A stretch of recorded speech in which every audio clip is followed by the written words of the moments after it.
എപ്പോഴും ഒരു തർക്കത്തിൽ എത്തിക്കുന്ന ഒരു കാര്യമാണ് ഹസ്ബൻഡിന്റെ പേരൻസിനെ നോക്കേണ്ട ഉത്തരവാദിത്തം വൈഫിനാണോ എന്നുള്ളത്. ഈ റീസൺലി കപ്പിൾ കൗൺസിലിൽ വന്നൊരു കേസാണ്. ഹസ്ബൻഡും വൈഫ് എബ്രോഡ് ആണ്. ഇവര് വളരെ അടുത്താണ് മാരേജും കഴിഞ്ഞത്.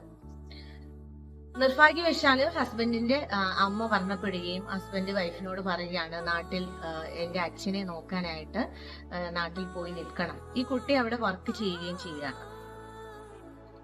ഇതിനെ കുട്ടി ശക്തമായിട്ട് എതിർക്കുന്നുണ്ട്. തന്റെ കരിയറിനെ ബ്രേക്ക് ചെയ്യാൻ പറ്റില്ല. പിന്നെ ഈ ഹസ്ബൻഡിന്റെ കൂടെ നിൽക്കാനാണ് ഈ കുട്ടിക്ക് ആഗ്രഹം.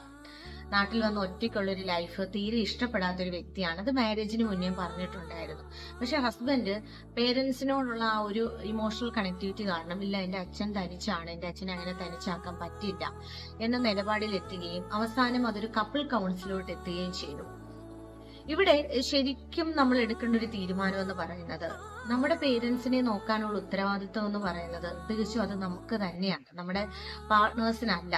അവർക്ക് സപ്പോർട്ട് ചെയ്യുക മാത്രമേ, അവരെ കൊണ്ടൊരു സപ്പോർട്ട്, അവർക്കൊരു ആവശ്യം വന്നു കഴിഞ്ഞാൽ, ഒരു ഹോസ്പിറ്റൽ കേസ് വന്നു കഴിഞ്ഞാൽ, അല്ലെങ്കിൽ എന്തെങ്കിലും അവർക്ക് ഒരു ഹെൽത്ത് ഇഷ്യൂസ് വന്നു കഴിഞ്ഞാൽ കുറച്ച് സപ്പോർട്ട് കൊടുക്കുക. അല്ലെങ്കിൽ ലൈഫ് ലോങ് അവരുടെ കരിയറിനെ ബ്രേക്ക് ചെയ്ത്, അവരുടെ ഒരു ഇഷ്ടങ്ങളെ എല്ലാം ബ്രേക്ക് ചെയ്ത്, എന്റെ പേരൻസിനെ നോക്കേണ്ട ഉത്തരവാദിത്വം നിനക്കാണ്, അല്ലെങ്കിൽ അവനാണ്, അവൾക്കാണെന്ന് പറയാനുള്ള ഒരു യാതൊരു വിധത്തിലുള്ള റൈറ്റും നമുക്കില്ല.